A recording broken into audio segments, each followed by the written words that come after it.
Hello, everyone. Alexa Grasso defeats Viviane Araujo in a 5-round main event to stamp her claim at a title shot in her next fight.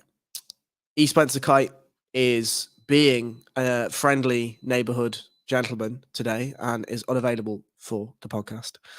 Instead, the two sidekicks are here. We have the Roy Keane of Irish MMA, Mr. Ian O'Neill. Ian, how you doing, sir? Oh, I'm great after that little comparison there. That's fantastic. Fantastic. I'm doing all right. I'm doing great. I'm looking forward to chatting about the fights. I'm glad I could come in and help out things as well when Spencer's absence. And yeah, I'm excited to talk about this fight. Well, semi-excited to talk about this fight, Car, but I'm always excited to talk to you about MMA. Well, firstly, thanks very much. I agree. And second, let's talk about that. So you just said you're semi-excited to talk about the fight card. On paper, right, let's look at it this way. Alexa Grasso, Viviane Araujo, we'll get into that one. We then had 2 straight finishes, followed by an Alonzo Menafield finish, a split decision, unanimous decision, and then a couple more finishes in between there. 3 out of 4 finishes on the prelims.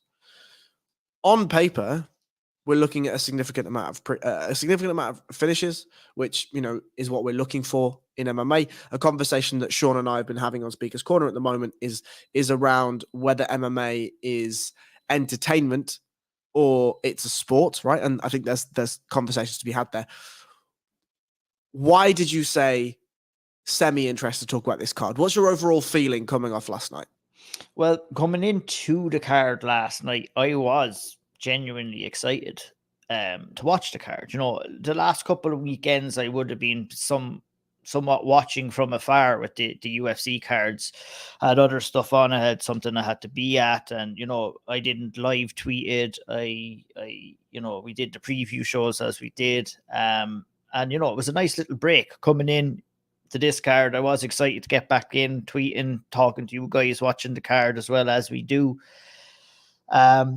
But about 4 fights into this card, the interest started to wane from me, and I started losing a little bit of interest because the quality just wasn't there. I have a real hard time in it's what Spencer does so good, and I admire him so much for it, is, shining the light on a particular fighter or a particular fight for he will generate some level of interest himself for that fight or for a particular fighter, and that's what he gets from it. I really have difficulties doing that at times, especially when I am looking at 2 fighters, and we'll talk about the first 2 fighters that open up the card, Pete Rodriguez and Mike Jackson, for example. I mean, Mike Jackson is always in crazy fights, but neither one of those guys are really truly going to make too many waves in the UFC. Obviously, Mike Jackson is not. He's probably going to be showing the door now, but Pete Rodriguez and another couple of fights up through the card as well, kind of, had potential, didn't quite work out the way. We'll get through it, and I could maybe explain as we're going along as well, but it's just very, very hard. Some fight placements again last night, I was quite unsure why Tayara didn't get a bit more of a shine up the card. I know he's a phenomenal prospect that we'll talk about in a little bit later down on the card as well. The excitement kind of goes out for me when I cannot generate that interest myself, or I cannot foresee a fighter. You'll see 2 fighters who, by watching them, they're not going to make it into the top 15. And there was a couple of those fighters that fought last night on that UFC card. And that's all part and parcel of it, all right? We'll still watch the fights, but at the same time, we still can acknowledge that, they're not great fights. And, Spencer gets excited about it, and that's totally fine. That's his right to get excited about those fights, and credit to him. I just can't do it. And I know that you're kind of similar as well. I am. Before I give my opinion, I'm going to chuck it back immediately, and I'm going to ask, what is it? What are the prerequisites? What are the requirements that need to be met in order for you to get interested in these fight cards? Because obviously, you're not saying that if you're not going to be a top 15 fighter, then you're not interested in them. Indeed. Obviously that's not what you're saying. But what are the requirements for you in order to get invested and interested in these fight cards? Well, we spoke about it a little bit last night in exciting fights and different levels of exciting. Okay, a fight can look exciting, but can have 2 or lower level kind of fighters on it that kind of complement each other's skills. Let me talk. Like, I mean, Sam Hughes versus Pereira Rodriguez was one of those. Now, I'm not saying Pereira Rodriguez is not going to make it into the top 15 in the strawweight division. She might very well, but it's very early. But from what I seen last night, I don't think so right now. I think what I want to see is, number one, improvements in fighters from fight to fight. Number two, a level of technical awareness, a level of fight IQ. Decision making in fights is important as well. Those are the things that get me exciting. I spoke about it last night.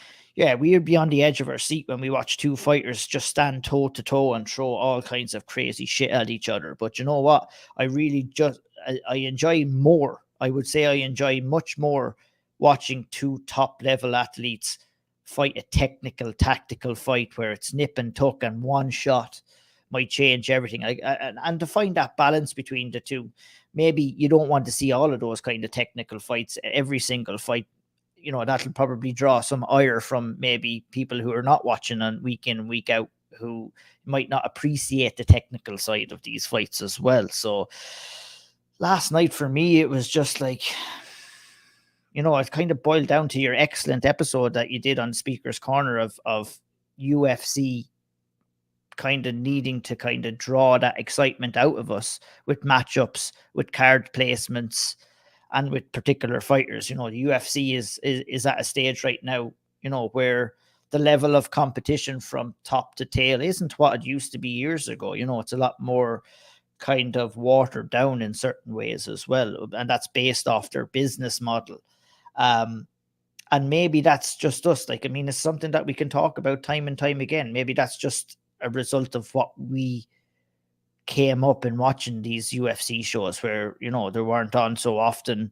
The level of fighters were quote unquote better, maybe, if you want to call it that. I know we had a little bit of a discussion about that last night as well. Spencer was here. He'd probably be telling me otherwise, but it's not having that investment in these fighters. I want to try and invest in fighters. Tatsuro Tayara is a guy I seen make his UFC debut, and I'm going to make it my business to watch all of his fights and see his progression, because we've seen a well-rounded fighter go in there against a tough guy and actually show us something. Yeah, he's not the finished deal, but he's got lots to work with. He's got a good ceiling. You go in there and you're looking at Jacob Malkoun and Nick Maximov. You're seeing guys that are, maybe there in the middleweight division, but can you ever see Jacob Malkoun crack in the top 15? Can you ever see Nick Maximov crack in the top 15, even in a bad middleweight division as well? Based off what I saw last night, not really. And it's going to be kind of the main topic of conversation when we're talking about these fights. And I'll have my opinions when it comes to the main event on you mentioned title implications, and I'm not quite sure. I'm not quite sure if that's the right thing for either one of these fighters. So look, firstly, I think the UFC's current position shows how difficult running a fight promotion can be. It also shows, I think, some of the difficulties in pleasing everyone. And pleasing everyone is impossible. It's absolutely impossible. Yeah, you're never going to do it. It's a target that shouldn't even be aimed for. However, the position that you are in, the position that I am in when we're watching fighters, is the comparison I'll make is like people that enjoy the theatre and people that don't. People that don't enjoy the theatre, I'm somebody that doesn't really enjoy the theatre, so I'm using this comparison and being a hypocrite at the same time. Yeah. But it's that when the people that enjoy the theatre, they'll tell you that it's about the nuance and the beauty, and it's about the atmosphere, and it's about the consequences of the play, and it's about the cast, and it's about what's being brought, and it's about lighting and staging, and there's all these very minute nuances that bring this ethereal presence that they talk about, and this sort of enrapturing experience that they get when they go to the theatre. To me, I'm like, why the fuck am I dressed up on a Friday night spending 170 quid on a ticket to watch some cunts talk on stage? And I think that is reflective of what MMA is right now. You and I are the people that enjoy the theatre. You and I are the people that enjoy watching two very well matched, very highly skilled opponents being what would not be colloquially termed as a barn burner, but a technical back and forth matchup where, as you said, a shot or a guard pass or a submission attempt or whatever it is can change the course of a fight. And it can be down to single sets of mistakes rather than, or single sets of punishment rather than two slobber knockers going in and doing whatever. Or even, as you know, as we're going to talk about, Viviane Araujo and Alexa Grasso. But that is something that's very difficult to market for in the UFC when the positioning of the UFC is what it is. It's a cyclic conversation that we're going to continue to have about card placement, about fighters on cards, about matchmaking, about, you know, the amount of cards. And yes, we can have all the conversations in the world where we say that this isn't going to happen, so we shouldn't talk about it. But I also think that where other promotions are doing better, it's a conversation that we should have. What do you think? Yeah, it absolutely is a conversation that we should have. And, you know, like, when I'm talking about fights or talking about MMA, I always want to express how I'm truly feeling. And if you're not doing it that way, I think, you know, you're kind of fighting a losing battle in ways. Like, I could come on here and I could try and make an effort maybe to highlight some of the good things, and we'll highlight some of the good things. But unfortunately, the main feeling for me last night coming off that card was, you know, my interest kind of went away before the card even took off, really. And it was like a little bit of a slog. And this is easy for me to say. It's much harder for the likes of you and Shawnee, who are back home and the eyes are falling out of your head and you can't wait to hit the pillow. You know, what would you have missed last night? And we talked about it last night as well. What would you have missed back home if you didn't watch that event and you just woke up Sunday morning and you could fast forward through all the bullshit and just watch the finishes? That way, it's probably a good card.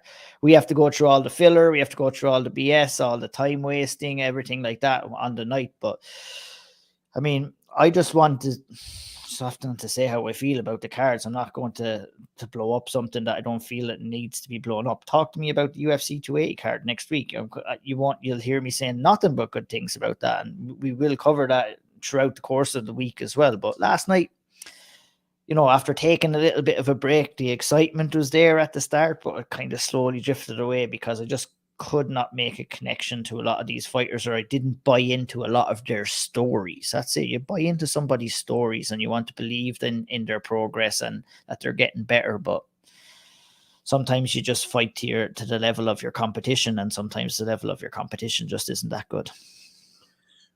On that topic, let's dive into the main event. Alexa Grasso, Viviane Araujo.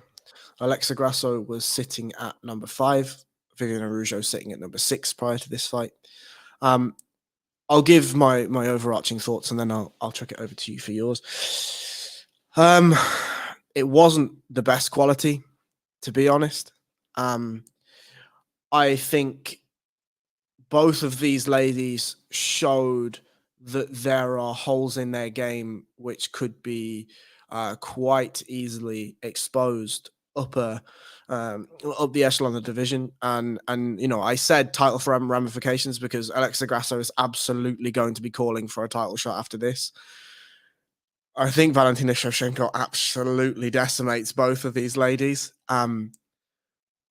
Alexa Grasso won because she was able to move her head in the pocket slightly better and was able to get the timing of Viviane Araujo after round 1. I think round one was very close. I scored it to Viviane Araujo. I just thought she landed just the cleaner, harder shots. Scott Fontana on Twitter, his tweet popped up on the broadcast, and he said that it was a very close round. He scored it just for Grasso, but it could have gone either way. Me watching it this morning, fresh-eyed, after sleep, whatever, I scored the first round for Araujo, and I scored every round after that to Alexa Grasso. For the first 3 minutes of round one, we were watching Clarissa Shields versus Savannah Marshall. We were watching a boxing match in 6-ounce gloves, right? 4-ounce gloves. And I think that was the story of the fight too. The underlying story of the fight is Alexa Grasso just had a tiny bit more variety in the stand-up. Viviane Araujo managed to get takedowns and looked good, I think, in round two when she got the first takedown and some top control, but did nothing with the top control, didn't land anything really. Grasso landed a bit from the bottom, but nothing impactful, nothing significantly impactful. And I think Araujo used a lot of energy in that exchange and then decided to not go to takedowns again, not really commit to them. And that really sapped out a lot of the variety of this fight and positioned it really, really well into Alexa Grasso's wheelhouse, where she could just step off, allow Araujo to come in and land the shots. I thought her outside leg kick to left hook, right hand was really nice all night, but again, didn't use it enough, didn't go to the leg kicks enough, didn't go to anything other than boxing, essentially. And that to me is where this division is in terms of its development. It is boxing with some takedowns, essentially. What was your read on the fight? How did you score it?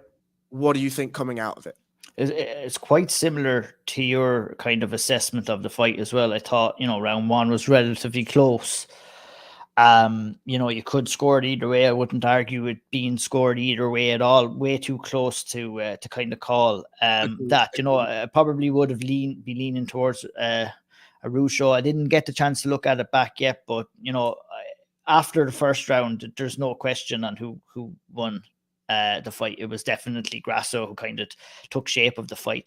You mentioned Grasso's variety on the feet, and she showed good variety without kind of showing any variety at all. And it was just like that. Way to say it. Yeah. Way to say it.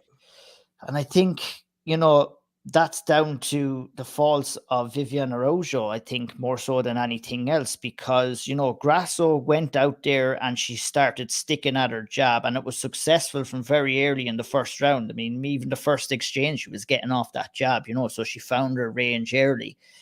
So Grasso found herself in a position where, hey, what I'm doing here is working. So when you're faced with that predicament as an opposition fighter, you've got to change up your game plan.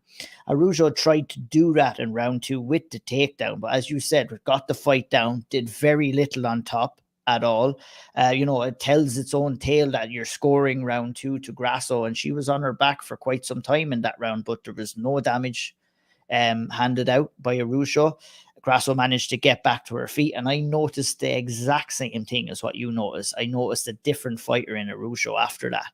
She exhumed a lot of energy. She was blowing hard. Her arms must have been heavy as well. She didn't look to have the same pop in her punches. And she just basically gave up. She didn't go for another takedown for the rest of that fight. And that's what she needed to stick at if she was going to be successful, because, coming in, trying to walk Grasso down, trying to land her big shots just simply wasn't working for her. She was walking onto the jab. She was walking onto the 1-2 leg kicks. And, we found out a lot about Viviane Araujo last night. And I think the biggest overarching point when involving with her is that she'll likely never fight for a title. Likely never fight for a title going forward, I don't think. That would be my assessment. I believe she must be I think she's in her mid-30s now, so she's got a long route. Now, the division isn't all that strong, but I mean, you're looking at other competitors. Does she go out there and get a win over Caitlin Chookagian again, or Manon Fiorot, or some of the other up-and-coming fighters in the flyweight division? I can't see it. So Grasso, I would kind of... She may fight for a title, but I wouldn't give her any chance of beating Valentina Shevchenko based off what we seen last night. Not diverse enough on your feet. you know, it worked last night for Grasso because she came up against Araujo, who was equally like she didn't offer any diversion in her strike at all. Very rarely threw any kicks, very rarely mixed it up her strikes. It was the same kind of movement, same patterns that she was going through time and time again. And we talked about it lots, Harry, the ability to be able to switch up your game plan, number one, and then carry it out, number two, is the key to being a really elite level fighter. And you need that when you're fighting top level opponents in the top 5 or the top 6. We didn't see it with Araujo last night. And you know what? We didn't really see it all too much with Grasso too. She found what works for her. She stuck with it. She stopped the takedown. She was able to get back to her feet, and she just worked her boxing. And we said that was going to happen kind of before the fight as well. That's her strong point. But unfortunately for Grasso, I feel that the next tests that are going to be coming for her are not really going to complement that style all too well. Yeah, and I just want to reinforce the point that you made about variety without variety is if it's not broke, don't fix it. And that was Alexa Grasso's approach to this fight. But she had more variety on the feet than Viviane Araujo had. Viviane Araujo was coming with straight shots or like clubbing hammer fist type shots from odd angles. And Grasso was just a more fundamentally sound boxer that had a little bit more in terms of throwing combinations together, picking angles and picking range and finding distance. And she just punished Viviane Araujo. I think I agree. If I'm Viviane Araujo and I had the success I had, not just with the takedowns, but with immediate guard passes, Grasso scrambled well and got back to a half guard. Viviane Araujo passed again. If the grappling difference was as obvious as it was in that first exchange, then at least threatening the takedown would have been a very smart thing. Now, there was some clinch 100%. work, and at one point, Viviane Araujo had the beginnings of a high crotch or looking for a single leg, but Grasso just stuck it out, got her inside positions, and defended really well. But by that point, it was too late. I think that was end of 4th round or even the 5th round. Yeah. And at that point, you've been banging your head against a brick wall for 15 minutes trying to just walk through shots. And look, Alexa Grasso, in some of her best performances, we've seen that she fights on the back foot. She fights people that are coming in, and she can just crack them as they're coming in, look for her shots and find her range. But I mean, we only saw like 5 or 6 body shots thrown in this whole fight from Grasso. We may have seen 10 leg kicks. You're absolutely spot on when you say variety without variety. My interest in Alexa Grasso still is sustained. I wouldn't say it's sustained at the same level. The embers are still burning. I feel as though, given the right fighter, she will bring her level up. Whether that level will come up to then challenge for a title, I don't know. But it feels as though there is more in Alexa Grasso. But obviously with fighting, the argument is always, do I go out there, make big risks to put on a big performance, or do I take this win in a main event and I do it comfortably and I go home without having risked, potentially losing, both from a financial standpoint and also from a sporting standpoint.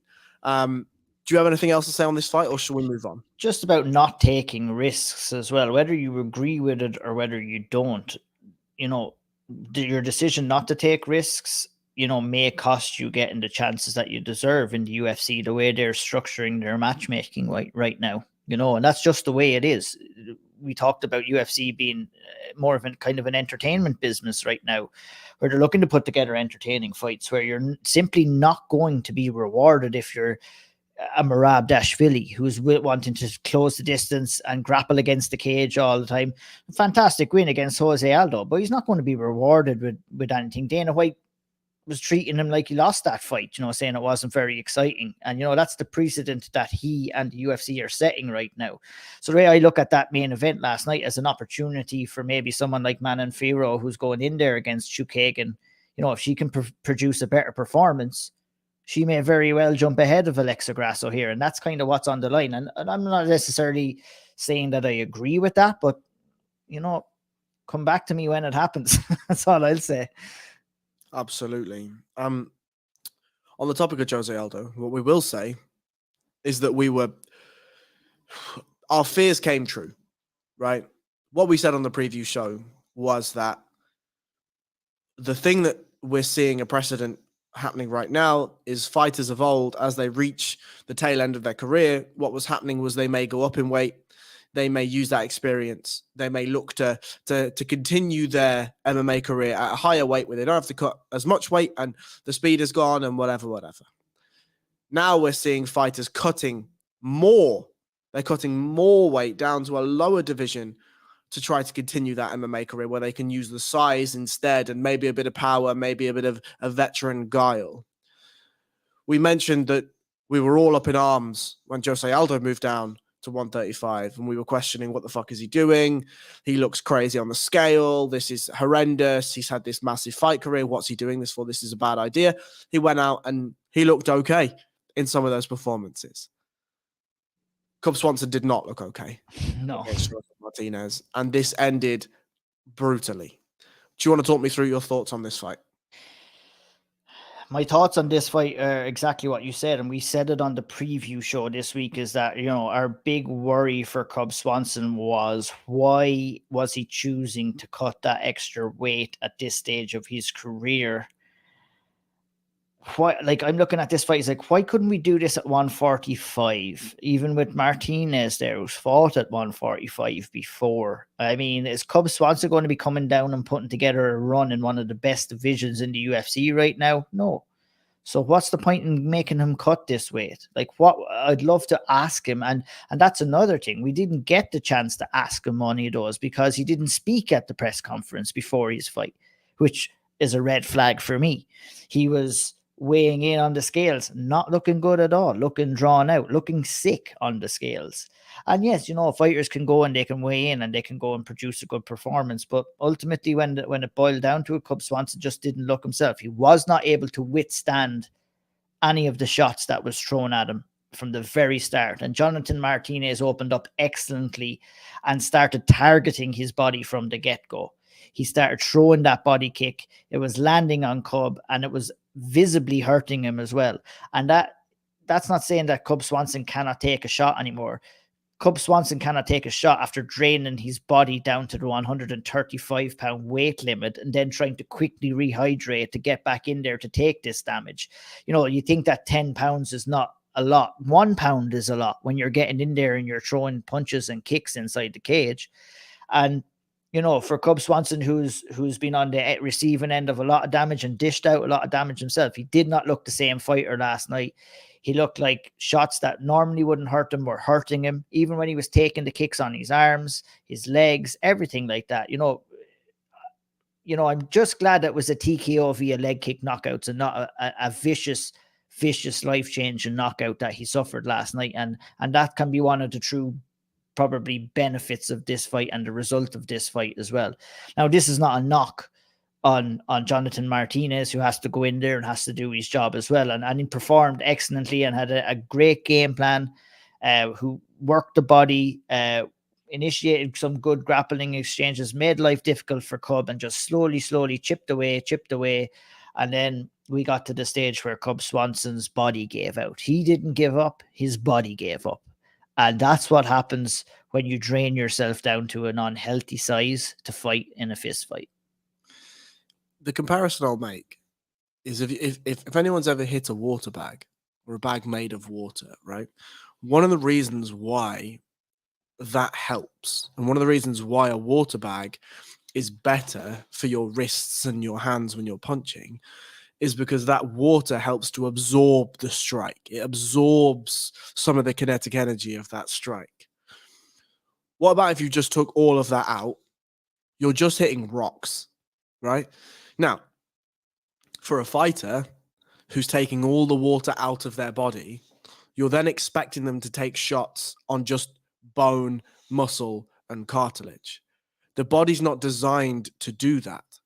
The water in the body, alongside the armor of the muscles and the armor of the bones, the water is a wrapping. The water is a protective layer, as well as, all the other fundamental reasons why the water is important in the body. But if you're Cub Swanson in your mid-30s, having had the wars that you've had, and then draining an extra 10 pounds or 5 kilograms or 5 liters of water from your body, to then go in against a fighter like Jonathan Martinez, who hits the way he hits, who fights the way he fights, it's not a smart decision. Now, on the finish itself, you mentioned that it wasn't a brutal head traumatic KO, and you're right. But Cub Swanson's blown his ACL previously in a grappling match on a quintet show where he turned in to a reap. I think it's the same leg that was kicked, and it was the reaction of Cub's body was very strange. It looked like the kick was a shotgun, and the way that Cub fell and rolled was as if his knee completely gave out. If I'm Cub Swanson and that's the same leg that I tore my ACL on, and I've done some significant damage to it again, that's a way to call time on a career for me. 100%. I could not agree more. I mean, you know, with Jose Aldo and his last fight, and we'll make that comparison because it's somewhat a similar comparison. You know, even he's decided to hang him up, and he didn't look all that bad against Dashvili. It was just a bad matchup for him stylistically. But we're at the stage with Cub Swanson, and you know, I'm not afraid to call for some of these guys to call it a day. We've got to do it. I feel, you know, fighters need to be protected from themselves so much.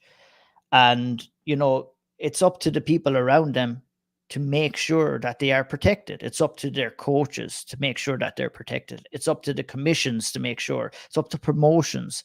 Sadly, you know, that doesn't really exist. But I'm never afraid to say I feel that Cub Swanson should be looking to hang up his gloves. I know, you know, some people would hesitate to say that because it's not our thing to say or not our decision to make, but we make these we make these judgments based off what we see. We make our assessments based off what we see.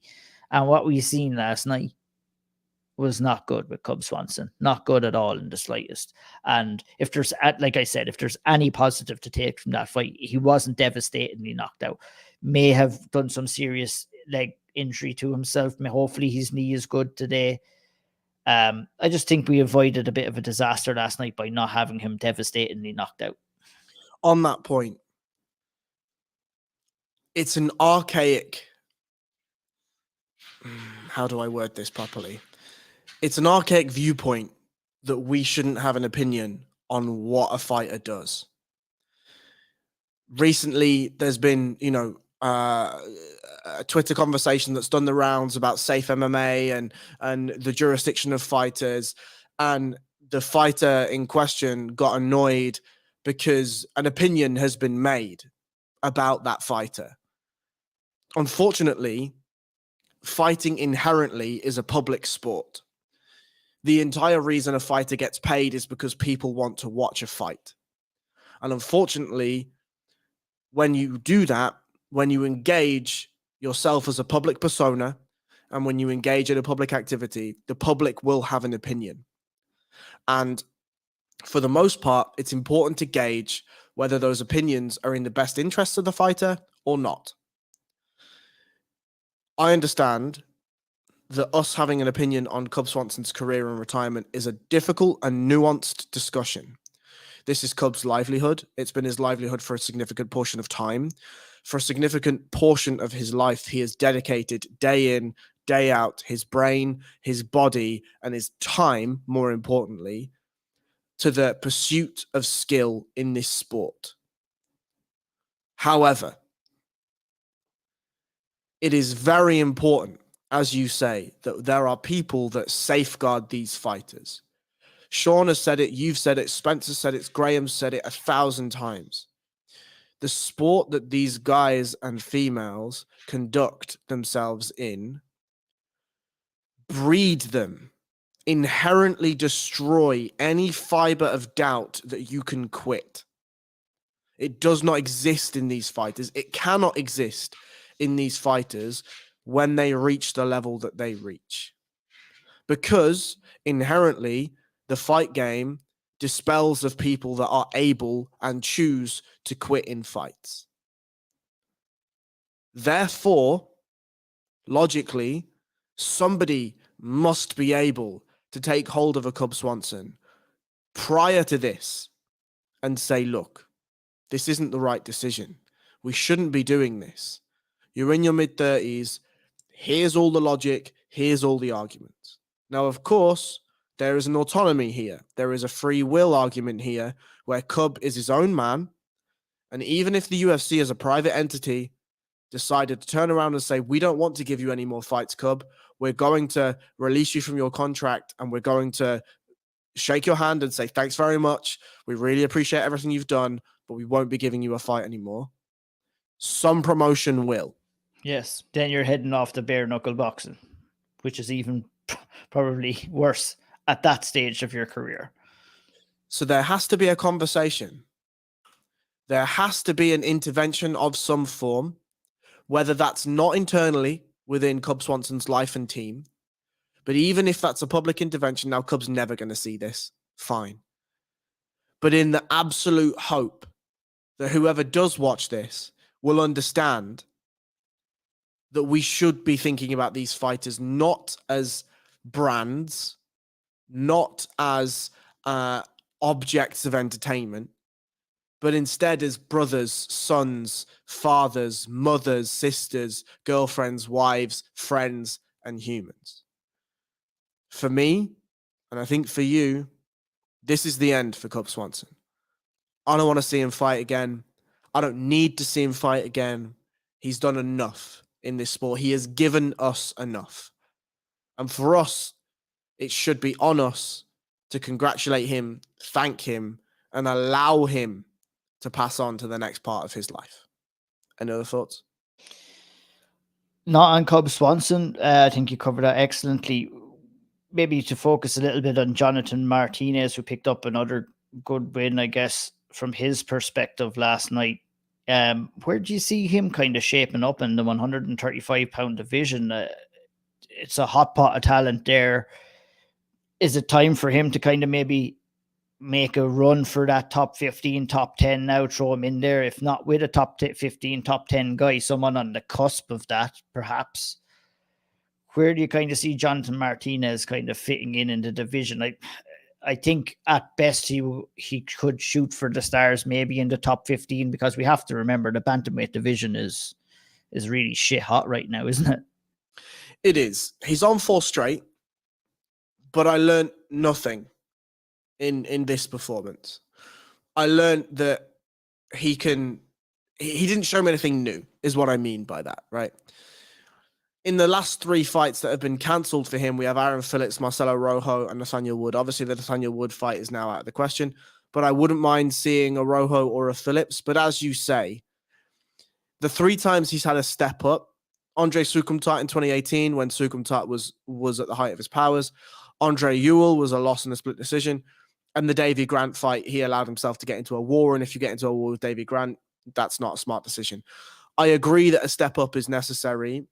I feel like Martinez has something very interesting and has a lot that he can bring to this division. You're right that the division is vast and wide in its depth of talent.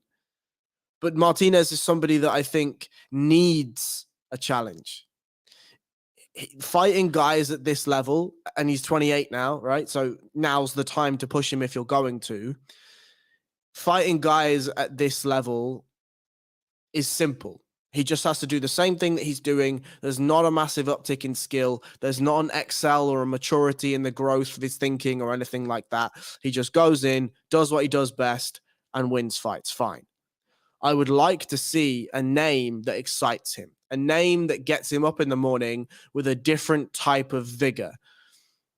I don't know who that name is. Maybe we can have a conversation about that. But I feel as though that's the route for Jonathan Martinez. Why not try and crack the top 15? Why not shoot for that position? Because I wouldn't put it past him to get there.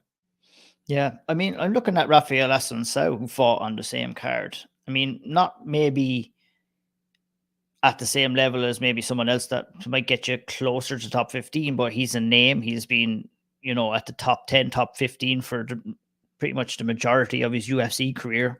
Picked up a win last night, which we'll talk about, against Victor Henry. if you're on a Legends kind of a tour, why not keep it going? Maybe throw him in there at Rafael Assunção next. I think that would be an interesting fight. The one for me is Adrian Yanez. Ooh. Let's do that. Let's do Adrian Yanez and and Martinez, Jonathan Martinez, and see who goes from there. I like that. That's the fight. We'll move on. Dusko Todorovic versus Jordan Wright. We expected a first round swanging and banging, lots of madness. Dusko Todorovic decided to try and take the fight down, do a bit of the actual fighting. We got to round 2, and then we did the swanging and banging. Jordan Wright gets brutally finished. You got anything to say on this? Nothing really. It was two guys who are desperately in need of a win, and Dusko Todorovic kind of found a way to get it done. I think that's about as much as I have to say about that fight. It was a pretty brutal finish. Yeah, I don't think Jordan Wright will get another fight in the UFC. Anyway, aforementioned Rafael Assunção versus Victor Henry. Just rolling back the years, right? Yeah, unreal. Perfect Rafael Assunção performance. Take it away. I mean, that's the thing. We're talking about fighters being done, and we could be guilty of thinking that about Rafael Assunção coming into this fight on a 4-fight losing streak. Yes, those losses were against some good competition, but still, when you're talking about Assunção, who's at 40 years of age right now, I look at these kind of fights and I look at these kind of results, and I can just have nothing but respect for someone like Rafael Assunção, who's fought the very best for the majority of his career, was a major player in the bantamweight division in both the WEC and the UFC. To show the mental fortitude and the drive and the want and the will to kind of pull yourself up. And yes, he was taking on Victor Henry, but Victor Henry was a potential banana skin for him. He was a guy I feel that the UFC were looking to try and use Rafael Assunção's name to give him a push in the bantamweight division. It didn't quite work out for anyone else except Assunção, who didn't go in there and just get the win, but like you said, went in there and actually looked really, really good in doing so as well. It was like a vintage Rafael Assunção performance. And it was a joy to watch. It was one of the, we're talking quite negatively about this card. This is definitely a positive thing that came out of this card last night.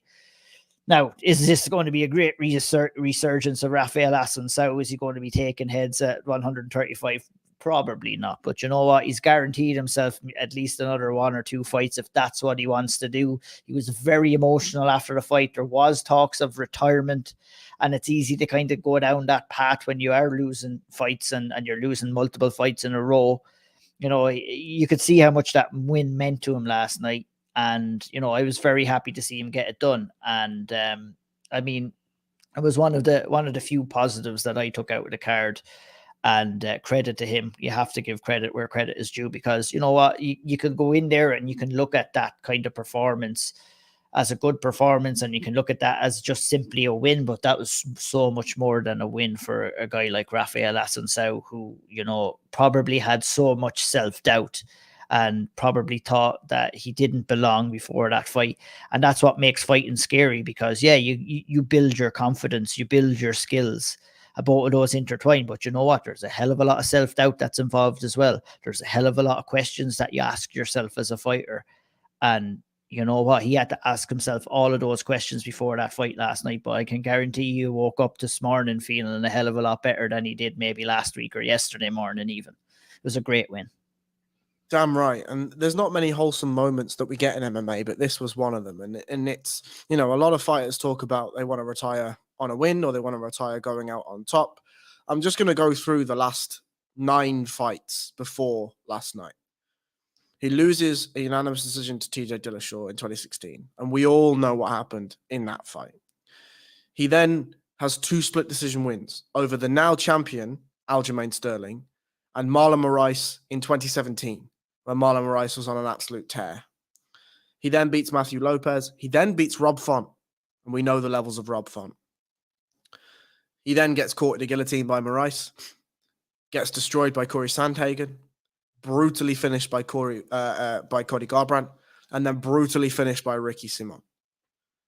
So to take all of that, almost a year out, comes back 3 months into the 40th year of his life, and he pulls out a dub with vintage performances. If there is a wholesome way to end this, all of the things that you've just talked about, the self-doubt, 4 losses, 3 brutal losses, to come back from that, to put himself through the fight camp, to revitalize himself, to hone his skills once more, to sharpen the sword once more, to go back into battle once more, to do the weight cut, to do the fight week, to do everything, and then to pull out a dub, nothing but respect, as you say. Absolutely nothing but respect. Alonzo Menafield absolutely destroyed Misha Serkinov, and we'll move on from that fight. Mana Martinez and Brandon Davis. Pat Barry, Coach of the Year. Jesus. It was funny when we had that. We were having a conversation last night while this fight was going on. Obviously, Menafield is under Pat Barry right now. We were, questioning the move, somewhat. Showed some good wrinkles on the feet, but I mean, he's going to have to show a hell of a lot more, because Serkinov didn't really offer all that much last night, really, didn't he? Not trash. Just Serkinov over the last little while has dropped off a cliff, in my estimation. It feels as though he doesn't want to take shots. Now, no fighter wants to take shots, right? That's obviously not the aim of the game, but it's an absolute necessary part of the game to take shots, especially when you're Serkinov and you want to be hitting your upper body throws and your double legs, and you want to be looking for the positions that Serkinov wants to get the fight to. And if you're in there against somebody like Menafield, who is a big powerhouse, lots of power, lots of swinging, lots of aggressive athletic movements, well, then you're going to need to ride the storm a little bit, And Serkinov looked hesitant, and he looked a little bit like a deer in the headlights. And when those shots began to rain, they really poured, and Serkinov turned into a puddle. I mean, the one stat that's shining out for me on this fight was, out of the last 6 losses for Misha Serkinov, 5 of those have been by knockout. And that was a pretty bad one as well last night as well. So that's your body trying to tell you something. Absolutely. I don't have too much to say on Mana Martinez and Brandon Davis. Overall, it was a relatively low quality fight. It was a fine scrap. But, Brandon Davis on his second UFC stint, Mana Martinez coming off the Roddy Lawrence performance where he got his second win in the 3rd round and looked good in the 3rd round. I was looking to learn something about Mana Martinez here, and I think what I learned is that his ceiling is that 3rd round against Roddy Lawrence. He is an awkward, kind of jerky fighter. There's not a ton of fluidity to his movement. His head movement's a bit awkward, but he can scrap. He's tough. He's a dog. He's got that fight in him. And that will keep you in the UFC for a little while, because that's exactly who Brandon Davis is. But yeah, I think Brandon Davis somewhat complimented Martinez last night in the way that he fought. He was just so happy to try and pick Mana Martinez off from the outside, and just got settled into that game plan a little bit too much, and it ended up costing him in the end. There was an exchange towards the end of the 2nd round where Martinez caught him, and he kind of taunted him a little bit, Brandon Davis did, and then ended up getting hurt badly, which turned that round 2 into a Brandon Davis round over to a Mana Martinez round. And you know what? You cannot be making those mistakes in the octagon. I'd like to give a bit of credit to James Krause in the corner in between rounds 2 and rounds 3, who really had to kind of get in at the core of Mana Martinez to bring that urgency out of him. And I think that told the tale of this fight, is that there was no real urgency shown really until the 3rd round, until the fight was on the line. And I think, the importance of going out and showing that urgency early, especially in round 1, you've got to go out and win round 1. Like, if you're not urgent going out to try and win round 1, what the hell are we doing here? Because if you drop a round in a 3-round fight, it's very tough to get back. I think, you know, it was Peter Creedy that said that to Sean Sheehan in his interview. Was like, you know, that's what he's telling these fighters to do, is that never mind turning it on in round 3, turn it on in round 1 and win the round, and start as you mean to go on. But I don't think we've seen that too much. I think it was a tit for tat battle in round 1. I think round 2 was the same, that Davis was getting on top until he taunted, got hurt. And then, you know, that probably exchange gave Martinez a bit of confidence going into round 3, plus the pep talk. And I think it was a split decision and probably the right call to give it to Mana Martinez. Yeah, let's move on. I want to talk a little bit about fight IQ in this one. And I also want to talk a little bit about, we mentioned earlier about cornering and protecting your fighter. There is, and I think this is a speaker's corner, so I'm not going to dive too much into this, but there is an elephant in the room of what I am going to call cowardice. And that's that people do not want to take responsibility for stopping a fight when a fight absolutely should be stopped. Regardless of this being fighting, this is a sport. And we're now saying that this is leaning more towards sport entertainment than anything else. What is not entertaining to me is when a fighter can barely stand, is grimacing with every single step due to some erroneous, seemingly random injury, and no doctor, no referee, and no corner will take responsibility to either directly question their fighter about that injury or to stop the fight and protect their fighter from potentially damage in the long run of their career. Jacob Malkoun and Nick Maximov fought a relatively fine fight until in the first round, I called to you boys when we were watching, and I said, there's something wrong with Nick Maximov. Immediately I said, I think it was a rib injury, but as the fight continued on, it clearly looked like there was something wrong with his right leg. Jacob Malkoun, regardless of whether he knew about it or not, refused to attack that right leg. I think that's poor fight IQ from Malkoun. This is a fight at the end of the day. And if your opponent is dropping their game face and is showing you that there is an injury and a weakness and a vulnerability, I think it's your job as a fighter to move that fight towards a swift, clinical, and natural finish. And the way to do that is to target the vulnerability. In the same vein that you see a lot of fighters when, let's say they land an elbow in a clinch and it cuts their fighter open, you best believe they're targeting that cut and they're targeting that eye and they're targeting the position with which they've created the vulnerability. For Jacob Malkoun, the logic should have been exactly the same, and he did not do that. And I think that that's extremely poor. He went to his grappling and allowed Maximov to take weight off the injured leg. Horrendous fight IQ. Really bad stuff.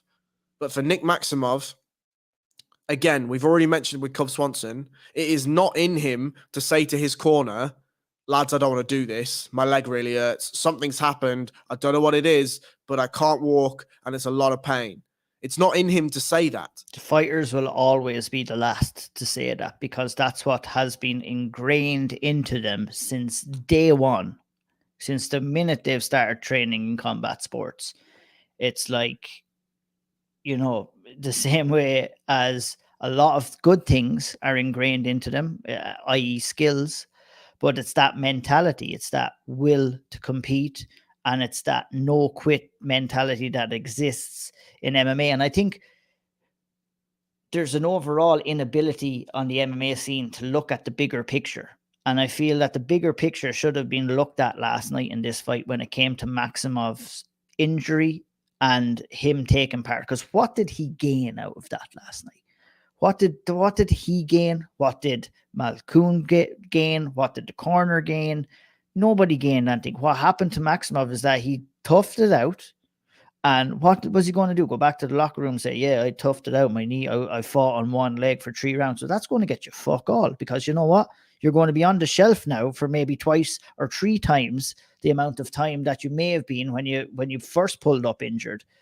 And he's lucky in certain ways that Malkoun didn't target that leg last night, because it could have been a hell of a lot worse for him again. I think that he done probably big damage by staying in there as long as he did.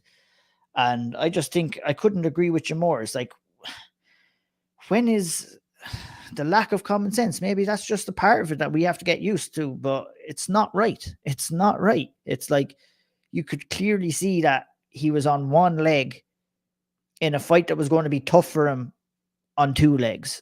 It just didn't make any sense for him not to stop that fight last night.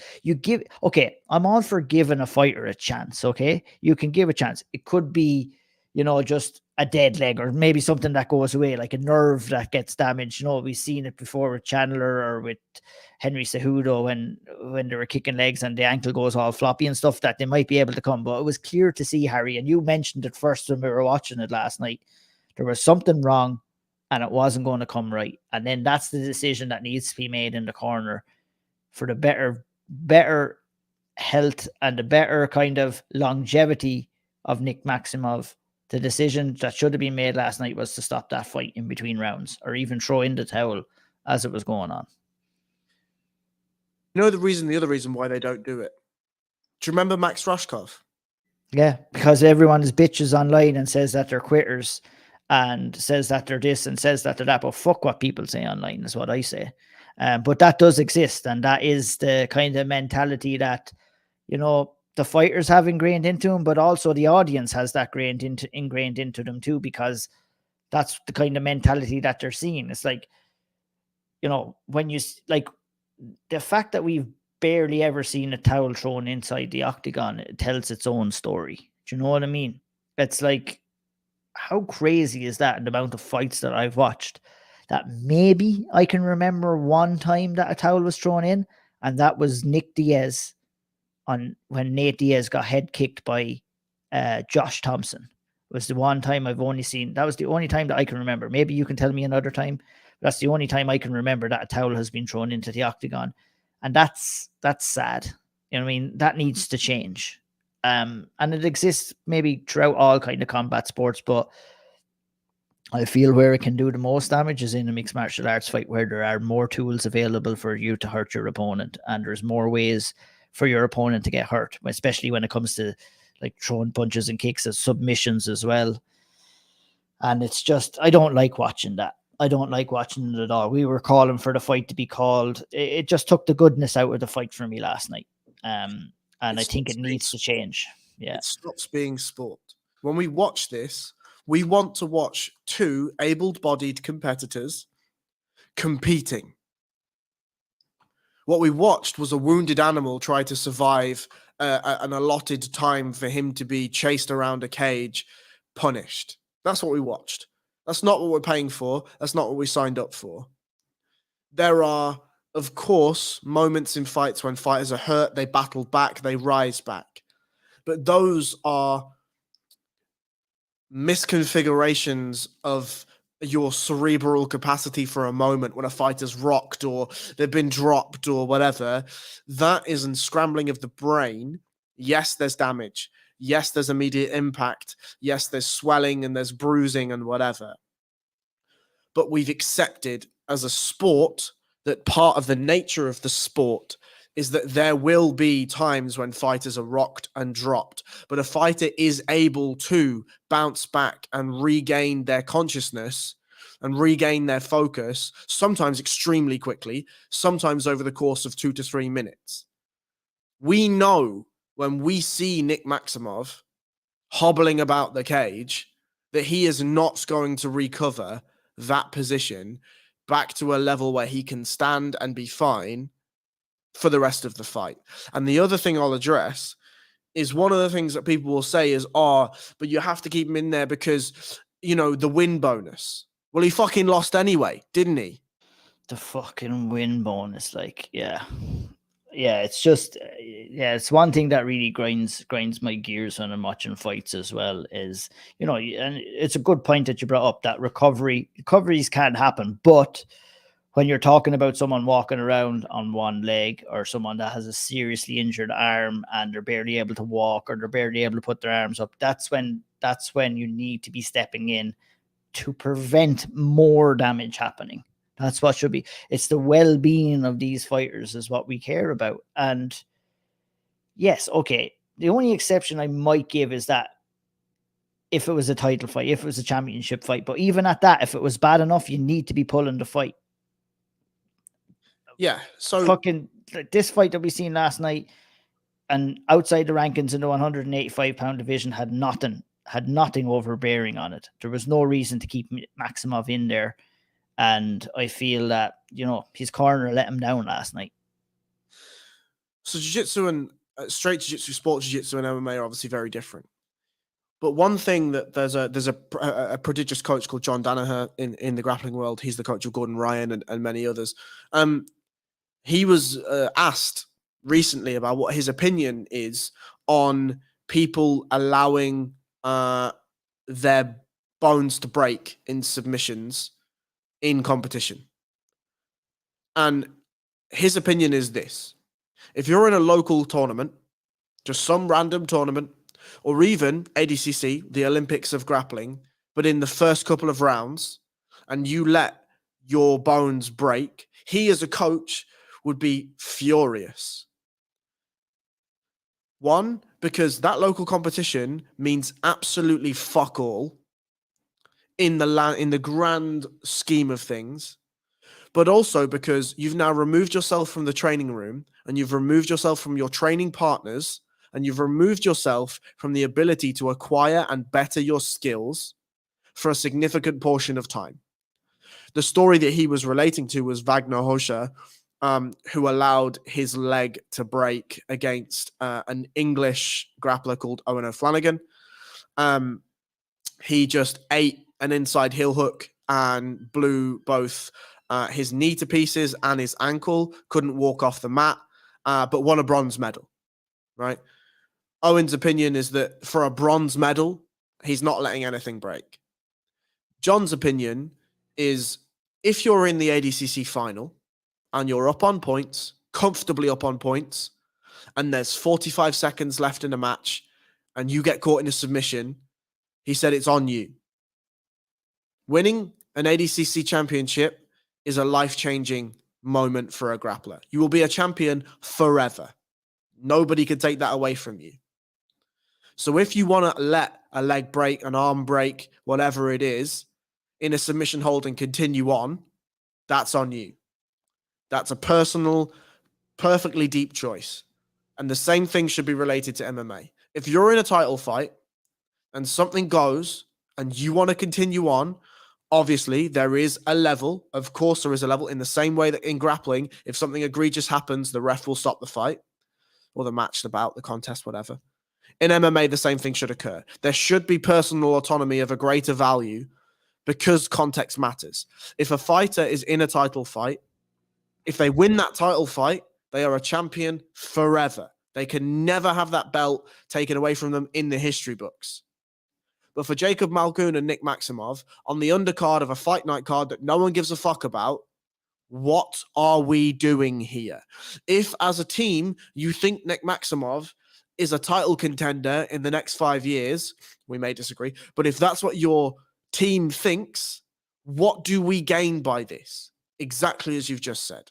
It's ridiculous. You gain a lot of doubt. Injuries require recovery, and you never know.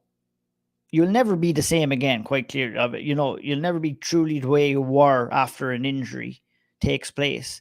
Some people can recover and improve, but you just don't know. Like sometimes people get injured and they don't recover, Harry. Sometimes they do one knee and the other knee goes. I mean, that's what really kind of needs to be kind of taken care of. It's like you need to see the bigger picture amongst these injuries as well. And number one, okay, it could have been a very minor injury that turned into a major injury for Mix Maximov last night, and we don't know the extent of it yet, but we know that he's going to be probably out for the next at least 6 months. He's not going to be able to compete. He may not be even able to go back to the gym for another 6 months. We don't know the extent of the injury that he had last night, but yeah, he was really let down last night by his corner, and I feel that I'd love to see stuff like that changing in mixed martial arts and in combat sports in general, but along with a lot of things, it's kind of ingrained into the sport as a mentality, that really it's an old school mentality that needs to be retaught again, in my opinion. Couldn't agree more. Joanderson Brito absolutely destroyed Lucas Alexander, who came in on about 75 minutes notice.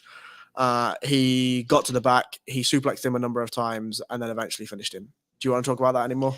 I just want to see Joanderson Brito against a way higher caliber of opponent than Lucas Alexander in his next fight, because, you know, no lessons were learned on that.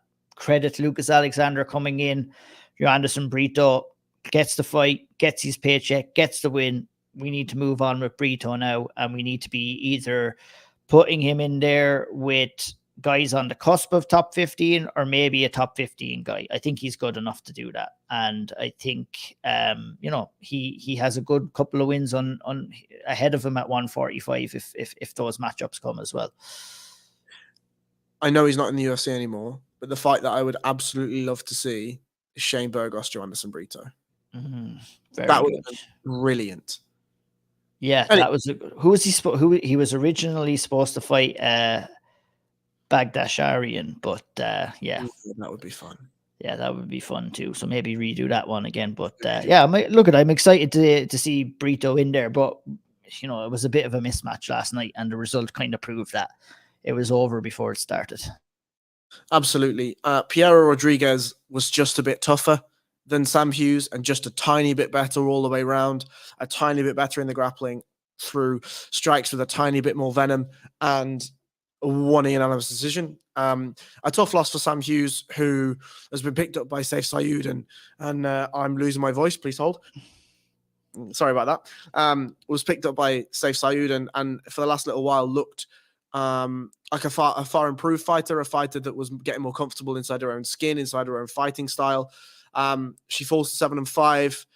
She'll get another fight in the UFC, that's for sure. But it's difficult to see where Sam Hughes goes in terms of the rankings here. For Piero Rodriguez, I think I learned that her ceiling is about this. You know, Sam Hughes, if she was able to just find another gear in there, would have won this fight for sure. So yeah, Piero Rodriguez, although she's 9-0, I think we learned a lot about her in this fight. What do you think? Yes, I wouldn't really have too much more to add than what you said already. I just think it was, you know, a good performance against a tough opponent. You know, she also picked up a win against Kay Hansen. She added on to her undefeated record. She's going to probably have tougher fights going forward other than Sam Hughes. It'll be disappointing for Sam Hughes and Saif Sayoud and the team, you know, after getting Sam Hughes back on kind of a winning streak, you know, that'll be disappointing for them. I didn't feel that Sam Hughes performed to the 100% of her abilities last night compared off what we've seen in previous fights, but you know, that happens at that kind of level of competition, shall we say. And yeah, there's not really too many takeaways from this fight. I mean, I feel that Piero Rodriguez is going to probably come in and have another couple of fights, but not really make too many great waves inside the strawweight division in the UFC. Somebody that will make waves in the UFC, I have an opinion on, is Tatsuro Tayara, sorry. He looked okay. I'm not going to say he looked fantastic because he didn't. There were elements of his performance that were fantastic. The reason why I will call it a fantastic performance is because CJ Vajera is a tough man, a tough out, a really, really good test for somebody like Tayara at this point in his career.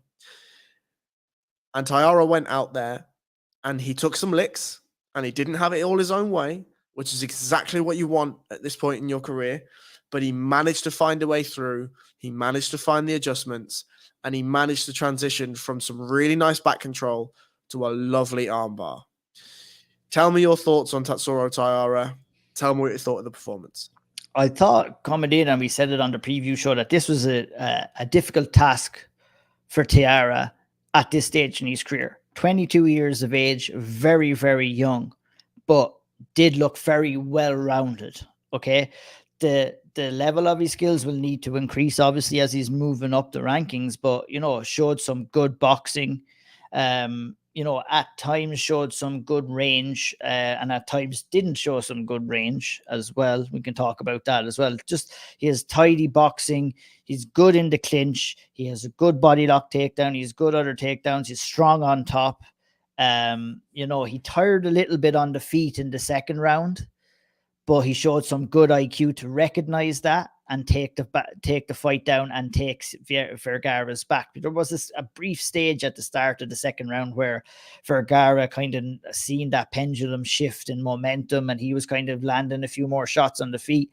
And Tayara did what you want kind of experienced fighters to do, and that is not kind of play into Vergara's game plan and stand and try and land heavy shots where you could get knocked out. No, you shoot for your level change, you shoot for your takedown, you get the fight down, and you give him something else to think about. And it just so happened that Vergara wasn't able to get back up, and Tayara showed some good dominance and a good win, and he learned some good lessons as well. One of the lessons that he has to learn is that he cannot start. He was guilty last night of admiring his shots, I would say. And what does admiring your shots mean? Well, admiring your shots is me throwing a 1-2 and saying, oh, Jesus, that right hand was good. That was a good shot. No, you throw the 1-2 and you get the fuck out of there because you don't want to get any of those counter shots back. And I feel last night I felt at times he was admiring his shots a little bit, getting caught up in the pocket a little bit too long, not moving his head, and left himself open. He is not going to be able to do that against higher level competition. It's something that he's going to have to work on, but he's 22 years of age. He's got plenty of time. Let's build this guy slowly, because I believe if we match him correctly and we ease him up the rankings, that he will be a major player in the flyweight division in the UFC. He's got an abundance of talent. He's got a big ceiling, and he's got an exciting future if he's managed correctly. Ego management is For the sure thing that needs to be learned here. You can see when there is when the tide is going in his favor and he's in a flow state, he looks fantastic. As you say, when he's admiring his shots, when he's in the pocket a little bit too much, when he thinks that maybe CJ Vergara isn't on the level that he is, maybe when Tayara thinks that he should be doing better than he is, that's when things start to unravel a little bit. The fight game is humbling at the best of times, and you should treat it as such. We talk about names like Sean O'Malley and Conor McGregor and all of these guys with these massive personalities. But when they're in the gym, putting the work in, they're putting the work in with the understanding that at any moment, if they take a misstep, everything goes away. Everything. You get taken down, you get finished. You get dropped, you get rocked, you get finished. At any moment, a misstep can leave you in a really bad spot. Now, 125 is a more forgiving division. These guys don't pack the same amount of punch that, an Alistair Overeem or a 155 Conor McGregor may pack. But they are still prime for punishment. They are still prime for mistake making. And I think for Tayara, the big point is mental. You can see, and one of the things that we were so impressed with was just a comfort in every facet of the game. In the transitionary periods, which is something that I look at all the time, going from striking to grappling and back again, going from on the feet grappling, fence grappling, and ground grappling, and striking in all those three facets again, his ability to know where he is and know what he should be doing was great to see. But the question is whether he can keep it all together up here, have supreme focus, and do so with humility in his back pocket. That's the question for me. And that's the reason why I agree with you that I'd like to see just a slight step up here. Not a massive one. I don't want to see him vaulted in with any name that we really, really know and really, really care about. But let's put him in there against a guy that will offer him a test and will ask him questions of his mental game. Yep, give him the Paddy Pimblett treatment. That's what he needs here. With the skills. With the skills. Yeah, I mean, the Paddy Pimblett treatment is matchmaking. I mean, skills for skills is another conversation. And yeah, look at he's definitely worth someone that's keeping an eye on. Yeah, he rushed in certain areas last night where he kind of rushed to kind of get the finish in stages, especially in the first round. But I'd love to hear your kind of breakdown, Harry, of the back take and then the movement from the back into the armbar, because that particular transition was very, very impressive and showed a good killer instinct as well. You know, even showing good awareness in the fight to kind of go for a move like that coming towards the end of a round 2. And that shows a good bit of intelligence and knowing that if it doesn't work out and you're left in a bad position, is that you don't have to be in that position for all too long either. I think he showed all that, but maybe about the transition from the back into the armbar was really beautiful, and it was a really nice finish overall. And Sean, he was armbar. He got a one armbar in it last night, but it was great. But I think that was a great finish and a good transition overall. I agree. I mean, I don't remember. I haven't yet written the spotlight. It will be written after this, and I'll go back and I'll watch it in detail. But from last night, he was on the underhook side and he was looking for chokes. He was looking with his body triangle and he was nice and high up. Generally, when you're on the back, in an MMA setting, it's safer to be chest to back, completely chest to back. In a grappling scenario, you can be way higher. You can offer back triangles and it makes sitting off for an armbar far easier. But when you're in MMA, the threat of somebody turning in and leaving you on the bottom is something that you want to negate at absolutely any cost, right? So staying chest to back and allowing your hooks and your arms, whether you're going seatbelt, double unders, double overs, whatever you're doing, they need to be the most effective at restricting your opponent's movement. Tayara was doing a good job on the underside of searching for chokes, and Vieira was doing a good job of going 2-on-1 on the choking arm and trying to pass it over his head. Obviously, if he passes it over his head and he can get his shoulders to the mat, he'll escape the back position, and then he'll force a scramble and try to get back to his feet and, all of the things. What Tayara intelligently did is notice that trying to choke from the underhand side, from the underhook side, wasn't working, and instead takes an underhook, uses that same underhook and lofts the elbow higher than the shoulder. From this position, you can go to either back triangles. You can look for like a weird Kimura setup. But Tayara just immediately angled his hips, sat off to the armbar. And when we were watching, I think we were talking about something, and then we were like, where the fuck did that come from? I didn't even fucking see it. Yeah, it was so quick. It was so and quick. And on the replay, we saw him sit off, angle off, and look for the armbar. And as soon as he's passed the leg over the head, the arm was already hyperextended, and it was passed across the hip, and it was done. And you know what? And another fighter may have just chose to keep that back position and ride it out. And another thing that I liked about Tayara there was the decision, like I said, to go and move for that armbar and to try and finish the fight. And it's taking a risk, and I always like fighters taking risks in fights, and it's not always the smartest thing, but I do enjoy it because the old saying goes, no risk, no reward. But it's calculated risk, right? And for sure. At the timing of it as well. You're not going to pull that 50 seconds into a fight. You're not going to shoot for the armbar, because likelihood of that happening, if you don't get it, is that you're going to be in your guard and you're going to be facing punches coming down, flying at you. You could lose it into side control. It was excellently done by Tayara last night. Right. And unless you are a specialist in that specific position and you are so confident, like a Mackenzie Dern, let's say, so confident that if you fail, you can recover your guard and either sweep immediately and get back on top or just stay on top, then fine. But for Tayara, who, as you know, when he finished it, there was 31 seconds left in the round, right? So even if he ended on bottom, he doesn't have a significant amount of time to stay there or just look to scramble up. So I completely agree that taking risks, and especially calculated risks, is important.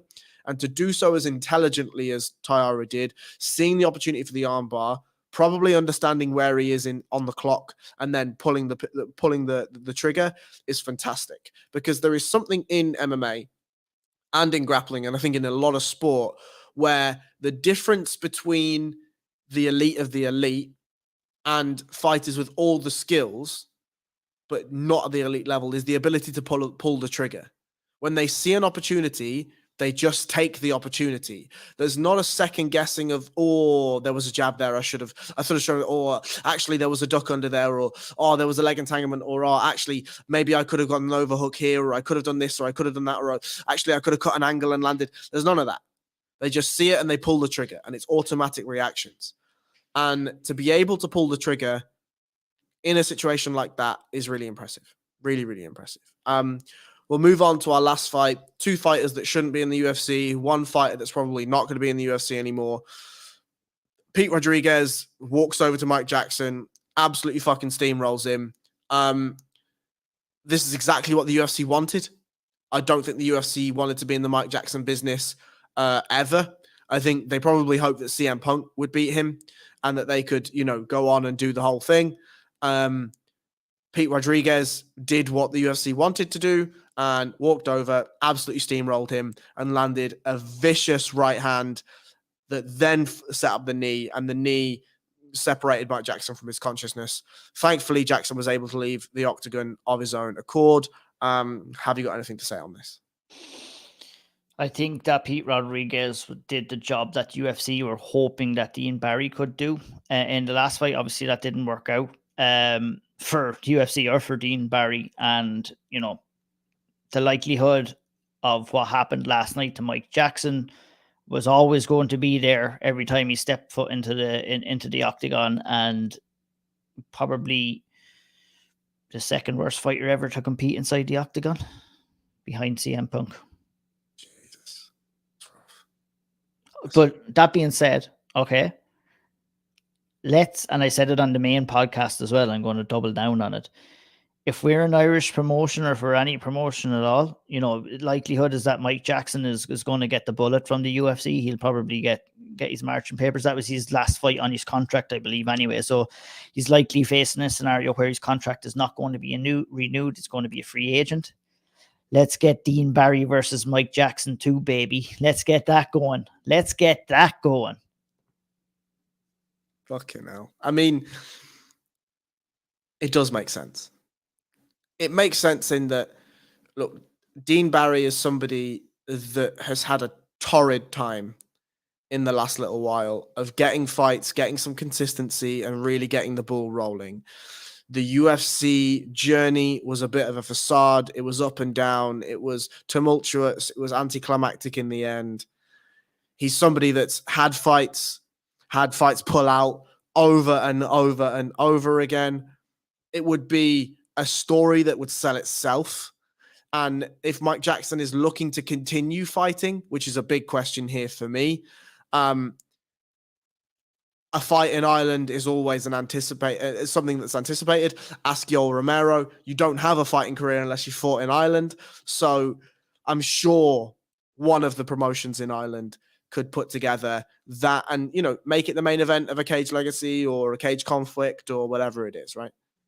Fucking absolutely. Break out the checkbook. Make it happen. It'd be great entertainment. The fight makes itself. It sells itself. Let's do it.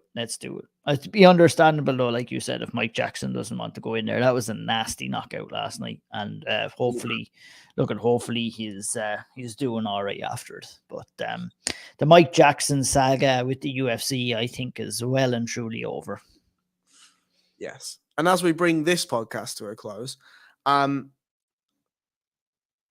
overall, you said at the start that your buy-in to this card waned quite early on, and it waned early on because, I mean, the fight that we were most looking forward to happened 2 fights in. Yeah, and one of the fights that we were all most looking forward to, in Brandon Royval versus Askar Askarov, fell off the card altogether, which I didn't quite find out at the time. It was just close to the card where I was like, oh, it's gone. And that was maybe a bit of a blow that didn't really add to the excitement of the card for me as well. But yeah, sorry for cutting over you. Not at all. On that Bagdasarian fight, by the way, with Janderson Brito, I have just read that Bagdasarian broke his hand. So we're probably not doing that fight right now. Brito will probably have to fight somebody else and maybe do Bagdasarian down the future. But is this a feeling the feeling of a lack of interest, a lack of buy-in. Is this a feeling that you think is growing inside you in terms of UFC cards? Now, take UFC 280 and UFC 281 for that matter out of the equation. Those are landmark cards, always are around this time of the year. The final question I'll ask you is, do you think that your interest in the run-of-the-mill, week in, week out UFC cards is waning? And if so, why so? Well, it is. And the simple answer to it is because there's more fight cards and there's more fights and there's less interest generated in those fights. And, you know, there's probably, you know, your average fight now may have like 2-3 fights if you're lucky that you're really interested in, or fighters on them that you're really interested in. Maybe that's due to the turning of the curve and fresh talent coming into the UFC as well. What I would say it is, my interest is a lot less than maybe what it used to be, but it's not at a stage where I would have to say it where I hate MMA or hate the UFC and what they're doing, because I'm a degenerate at the end of the day. And when there's no UFC on, I might watch some Bellator, or I might watch some ONE FC, or I might watch some PFL, I might watch some Cage Conflict like I did this weekend, see some local talent. But, you know, I think the big point around the UFC, you know, and I actually spoke with Kieran Davern in an interview that will be out this week where he said it himself, and I think it tells the tale of where the UFC is at right now, is that it's not that hard to get to the UFC anymore. A lot of people can get to the UFC. It's getting to the UFC and staying in the UFC is the hard thing right now, with that endless kind of conveyor belt of talent that's coming in and being either chewed up or coming in and letting the world on fire, lighting the world on fire, I guess is what I'm saying. But personally, yeah, I just take it card by card, and I was a guy who I've watched every card even before I started covering mixed martial arts for Severe MMA. I was a guy who sat down and watched every single fight that UFC put on every weekend.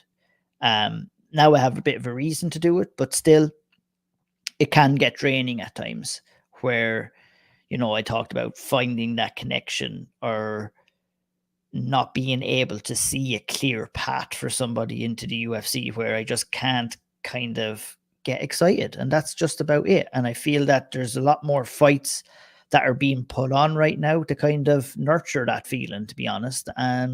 But overall, I don't hate the UFC. It's not the same as it was. And I do struggle with that sometimes.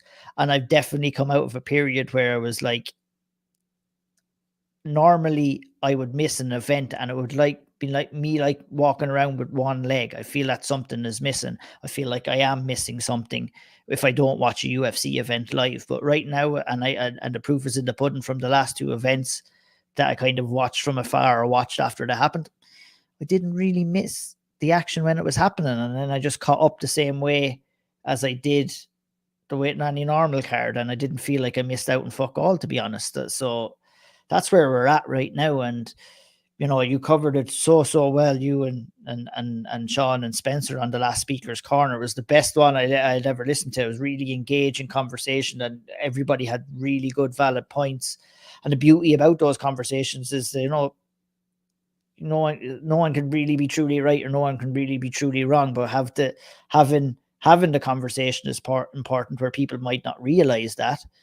But it's also kind of coming to terms as well with the fact that it's probably not going to change, which is very hard to take as well. And the UFC, as we remembered it 5 or 10 years ago, is no more. And the UFC maybe that we remember right now, in another 5 or 10 years, it might be completely different again, where there could be more fights on and there could be less fighters that we know on the UFC. And, you know, that's how I fucking feel about it. But my excitement is real for UFC 280 card this weekend, and I cannot come here and hate on UFC or hate on MMA when I know I have that card to look forward to. And, you know, it's those kind of cards, I think, that'll makes it easier for each and every one of us, Harry, who are covering the sport, because, you know, it's not as easy as coming on here and just, you know, talking and shooting the shit, and we have to have some value and we have to have some meaning behind our opinions, and that value and that meaning takes some study, and it takes a lot of thought, and it takes a lot of time as well. And I love doing this as well, and I just don't want to. I feel it's important to acknowledge what we're talking about in lower quality cards, and maybe not feeling the same way as we about the UFC in general as we once did. But then also kind of balancing that feeling with the fact that it's probably not going to change, and we have to be somewhat willing to accept it and adapt to it. And if adapting to it means not watching a UFC or a shitty fight night card on a Saturday, well, then so be it. I'm not going to feel bad about it, nor should anybody else. Damn fucking right. And on that, we will close this out. There will be the real next day takeaways, aka Spencer Kite will be back with either myself or Ian, and he will be back next week. We will be talking all things UFC 280. Please, if you're watching this, go and have a look at the Severe MMA Patreon, severemma.com/points. There is a bag of stuff coming out. UFC 280 will be a big week for us. I'm sure there'll be a speaker's corner. There is likely to be a one-man booth coming in the next couple of days. I'll be breaking down maybe a fight that people aren't expecting me to break down. Ian will be doing everything and all of the things. I've got some interviews coming out. Ian has some interviews coming out. The old triangle will be there. Shawnee will have betting shows. Spencer will have betting shows. He'll have 10 things to tell you about things that he likes. He'll have fighters to watch. There'll be an absolute bag of stuff, both free and on the Patreon. So as always, thank you so much for your listenership, your viewership. Thank you so much for your questions, for your interactions online. We really appreciate it. We could not do this without you. If you'd like to go and follow Mr. Ian, he is IO'Neil MMA on the Twitter and the Instagrams. I am BJJ_Harry Powell on the Twitter and the Instagrams. Thank you very much. Take care. God bless.